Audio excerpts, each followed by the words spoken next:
Dans cette vidéo, on va voir ensemble comment installer Elementor Pro et commencer à profiter de toutes les fonctionnalités qu'offre cet outil. Parmi toutes les possibilités qu'on va avoir, on aura accès déjà à plus de 100 modules supplémentaires, la possibilité de créer des pop-up, des en-têtes et des petites pages entièrement personnalisées. Vous pourrez même aller encore plus loin en créant un site e-commerce, un blog ou un portfolio entièrement sur mesure. Comme il y a beaucoup de fonctionnalités, on va pas pouvoir tout voir dans cette vidéo, mais on va voir ensemble déjà 3 choses essentielles. Déjà, on va évidemment voir comment installer Elementor Pro sur votre site WordPress. Ensuite, on va voir comment créer un formulaire de contact et pour finir, comment ajouter un bouton de paiement en ligne. Alors pour commencer, il va falloir vous rendre sur le site d'Elementor pour télécharger la version pro de l'extension. Elementor va vous proposer différents plans à différents tarifs, mais si vous avez qu'un seul site, vous aurez besoin que du premier plan. Avant d'aller plus loin, sachez juste que c'est un paiement à l'année, mais si vous renouvelez pas la licence l'année prochaine, vous aurez quand même toujours accès aux fonctionnalités pro sur votre site. Juste, vous aurez plus accès aux nouvelles mises à jour et au support client. Donc cliquez sur le bouton Buy Now du plan que vous voulez et ensuite Elementor va vous demander de créer un compte et évidemment de payer. Une fois que c'est fait, Elementor va nous proposer de télécharger l'extension Elementor Pro dans un fichier zip. Ce fichier, en fait, il va falloir l'importer sur notre site WordPress en allant dans l'onglet extension, ajouter et ensuite en cliquant sur le bouton téléverser une extension. Ensuite, il faudra simplement importer le fichier qu'on vient de télécharger et connecter notre compte Elementor à notre site WordPress. Voilà, maintenant qu'Elementor Pro est bien installé sur notre site, on va pouvoir profiter de toutes ces fonctionnalités avancées. La première fonctionnalité qu'on va voir ensemble, c'est la création d'un formulaire de contact. Ce formulaire, vous pouvez soit le mettre à part sur une page contact par exemple, ou alors le mettre tout en bas sur chacune de vos pages. Une fois que vous êtes sur la page où vous voulez ajouter votre formulaire, vous aurez juste à rechercher formulaire dans la liste des modules et le déplacer à l'intérieur de votre page. Pour commencer, le premier onglet ouvert va nous permettre de définir les champs de notre formulaire. Si vous ouvrez un des bandeaux et que vous cliquez ensuite sur la liste déroulante qui concerne le type de champ, vous allez voir plusieurs propositions. Ici, on va faire un formulaire classique avec un champ nom et prénom, un autre pour l'email et enfin un pour le message. Si vous voulez organiser différemment la disposition des champs, vous pouvez le faire en modifiant la largeur de la colonne. Par exemple, si vous voulez 2 champs sur la même ligne, dans ces cas-là, il faudra que les deux aient une largeur de 50%. Vous pouvez aussi en faire un à 70% et l'autre à 30%.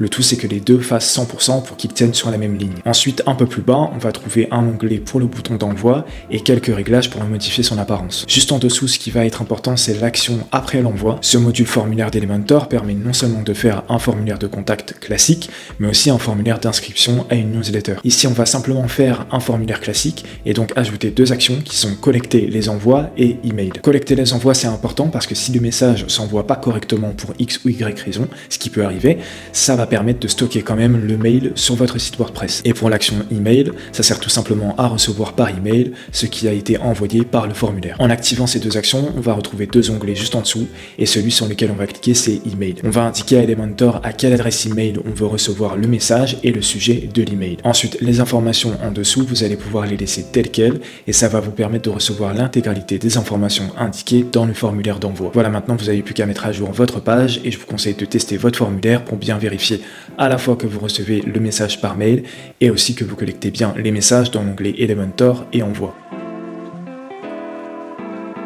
Pour le bouton d'achat en ligne, on va utiliser un module très simple qui est soit celui de PayPal, soit celui de Stripe. Pour configurer le bouton PayPal, c'est relativement simple puisque vous avez juste besoin d'entrer l'adresse email utilisée sur votre compte PayPal. Ensuite, on aura le type de transaction qu'on va pouvoir choisir entre validation de la commande, don et abonnement. Validation de la commande, c'est juste un paiement unique, donc ça ne veut pas dire que la personne ne pourra pas de nouveau cliquer sur le bouton pour refaire un paiement, mais c'est une transaction à la fois. Le don, c'est un paiement où le montant peut être soit défini par l'utilisateur, soit fixé à l'avance. Et pour finir, l'abonnement, c'est un paiement avec un cycle de renouvellement prévu à l'avance, donc quotidien, hebdomadaire, mensuel ou annuel. Là ici, on va simplement faire un paiement classique, donc cliquer sur validation de la commande et définir le nom de l'élément. Ensuite, on va avoir des informations comme le UGS, mais si vous ne savez pas ce que c'est que vous n'en avez pas besoin. Le montant de la transaction, la devise, la quantité que logiquement vous allez laisser à 1, le prix de l'expédition qui ne sera pas utile si vous proposez un service ou un produit en ligne, et pour finir, la taxe si vous avez besoin d'en mettre une. Un peu plus bas, on va avoir la possibilité de modifier l'apparence du bouton.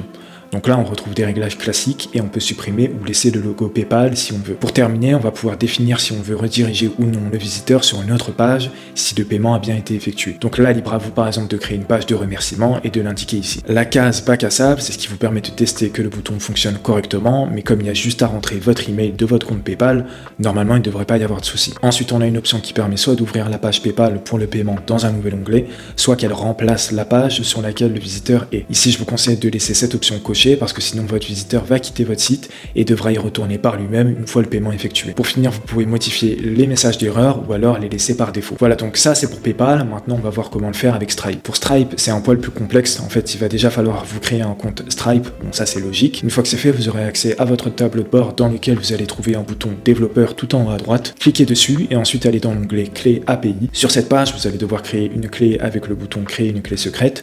Donc là, vous pouvez lui donner un nom, par exemple bouton Stripe WordPress. Juste après, Stripe va vous donner un code secret qu'il va falloir copier et coller dans Elementor pour lier vos comptes entre eux. Pour ça, il faut aller dans l'onglet Elementor et le sous-onglet Réglages. À l'intérieur, on va trouver différentes catégories, dont celle des intégrations. Ensuite, si vous descendez tout en bas, vous allez trouver une section pour Stripe dans laquelle vous allez justement pouvoir coller le code qu'on vient de vous donner dans la ligne Live Secret Key. Une fois que c'est fait, on va pouvoir revenir à notre module du bouton Stripe et on va retrouver quasiment les mêmes réglages qu'avec PayPal. Voilà, maintenant que vous avez Elementor Pro d'installer sur votre site, ça vous ouvre un tas de nouvelles possibilités et d'opportunités, dont celle de créer un site plus perfectionné, mais aussi de le rentabiliser avec des boutons de paiement en ligne et un formulaire de contact.